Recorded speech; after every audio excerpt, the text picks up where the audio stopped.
Hey guys, what's up? It's TechTucker here, and in today's video we are going to cover some Nintendo Switch hidden gems here. So in terms of these ones, these are a series of games that, I don't see a lot of people talk about. I've seen them spoken about here and there.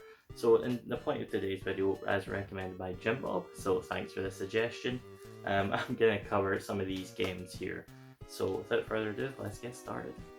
Okay, so first game I'm going to talk about today is Hotshot Racing. So maybe wondering, I'm holding the PS4 version. Well, I actually did just buy the Switch version digitally on the eShop. It goes on sale very frequently, so hence why I bought it. But a little bit about the game itself. So with Hotshot Racing, it is developed by Sumo Digital and Lucky Mountain Games and published by Curve Digital. And it is an indie racing game, so again, as I mentioned earlier, it's frequently on sale, so it's on every platform, Xbox, PlayStation, Steam as well. And yeah, it plays like classic Daytona and Ridge Racer. The handling is very similar to that. Very bright and colourful graphics, and it's very stylized, it's nice and blocky. And the drifting mechanic in the game builds a meter for boosting, and the opponents do certainly have rubber banding. With the rubber banding, it never feels unfair, but they are always on your tail, so you've got to, utilize the mechanics of the game to make sure you stay ahead. And for the actual content in the game, you do have a Grand Prix mode for single player. For single player, it doesn't really go much further than that. Obviously, you can go online for races as well. But that is a game I highly recommend, and you should definitely give it a go. Alright, so next game on my list here is Donut County. So this game is also on every platform as well, not just the Switch. And I did happen to catch the I Am 8-Bit. I don't know if it was limited by number or anything like that, but I caught this one, and funnily enough, it took over a year to arrive because the COVID pandemic happened when I ordered it. But a bit about the game itself. So it's developed by Ben Esposito and published by Annapurna Interactive. I believe that's how you say it. It is an indie game, and it's a physics puzzle game.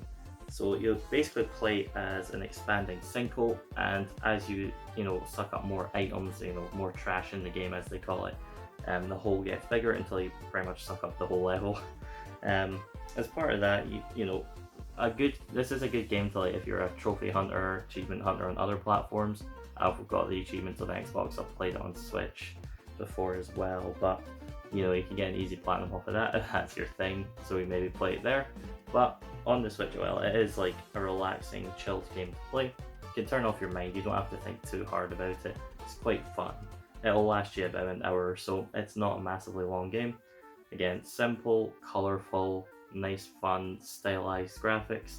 And the characters are really fun. I know the raccoon's called TJ, and he basically causes the whole everything to be sucked underground.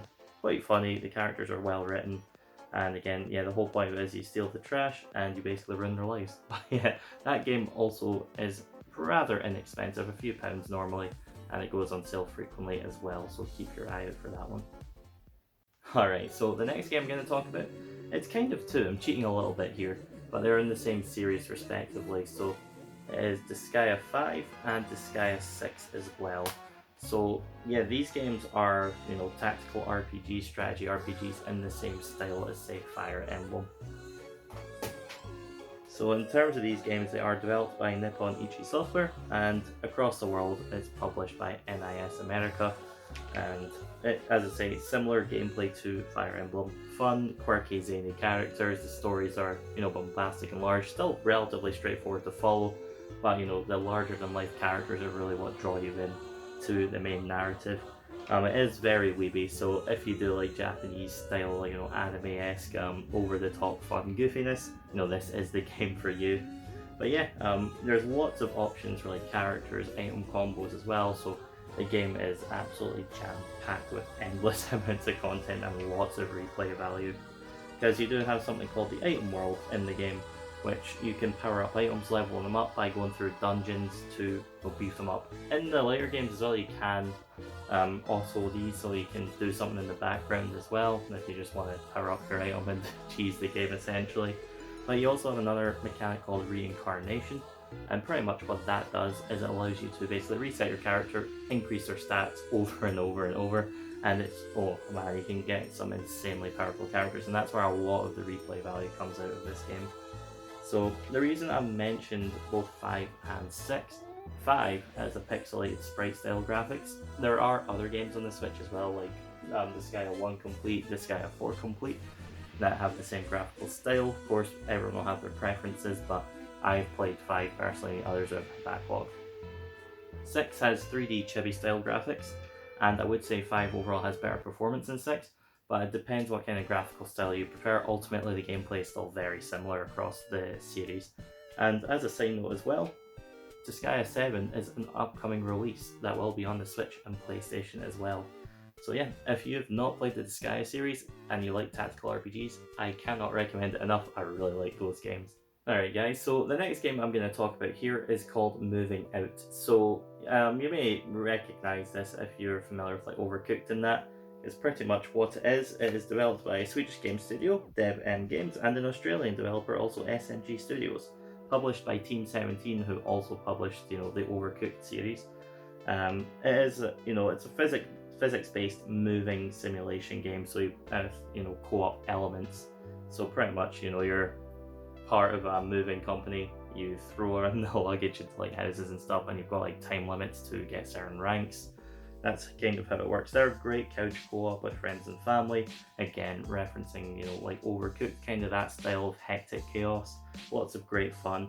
And as of this video, I found out there's actually a Moving Out 2 coming out. So again, keep your eyes out for that if you end up picking up this game and enjoying it. Again, this one is also cheap and will not run you much money, and is also on other platforms. So just because I'm talking about it on the Switch specifically doesn't mean you can't go play it elsewhere.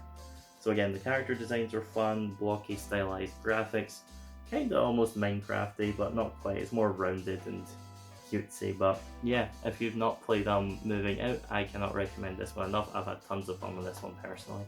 Okay, so the next game I'm going to talk about here is Rivals of Aether. So I am holding the limited run physical version for the Nintendo Switch here. I have got this game on Steam, which is probably the best place to play it. But, I'm talking about the Switch here, so a lot of people probably have Switch specifically. I've also played it on the Xbox One. Don't think it's on PlayStation, oddly enough, but with Rivals of Aether, it is an indie platform fighting game, again, similar to the likes of Smash Brothers. It's fast-paced, melee-style combat, so you've got like your wave dashing and all those, cool mechanics. And again, developed and published by one guy called Dan Fornicke, I think that's his name. If I pronounced that wrong, correct me in the comments and laugh at me. And the characters are all fun and unique with different styles, such as like the light heavyweight characters. Like they're the main characters, Zetterburn, like the lion. He plays kind of similar to, say, like Fox from Smash Brothers.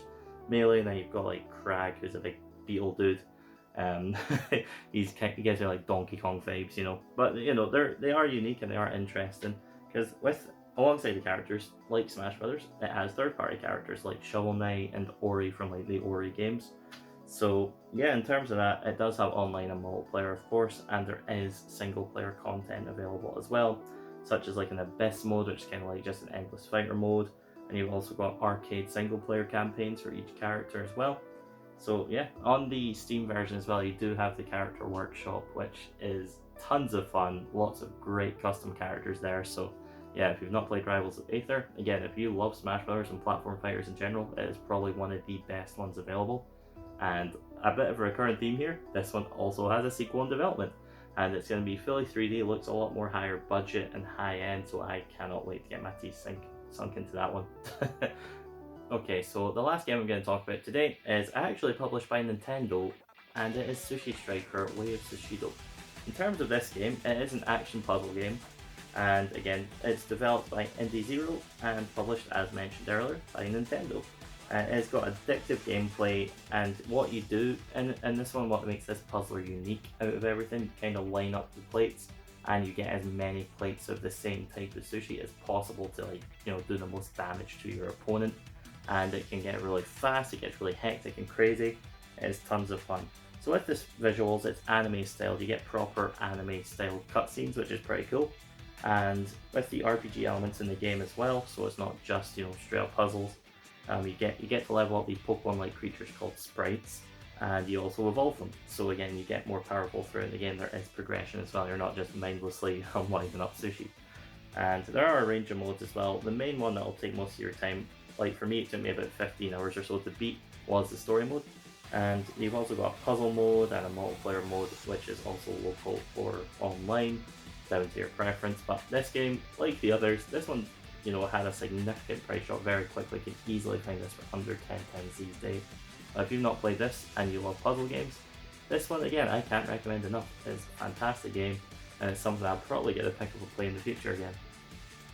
Okay, so there we have it, some Nintendo Switch hidden gems here.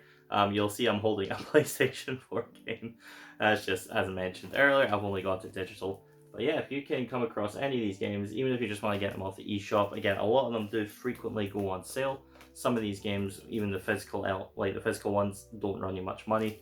This does have a Switch physical, but I think it was like European only, or it was maybe a limited release or something. I can't say for certain. But yeah, if you like the look of any of these games, please do give them a try. You'll be doing yourself a favor. And if you have any recommendations for Switch games for me, I can maybe put it in a future video. Or if you want me to talk about hidden gems or anything for a different console or other platform, please do let me know.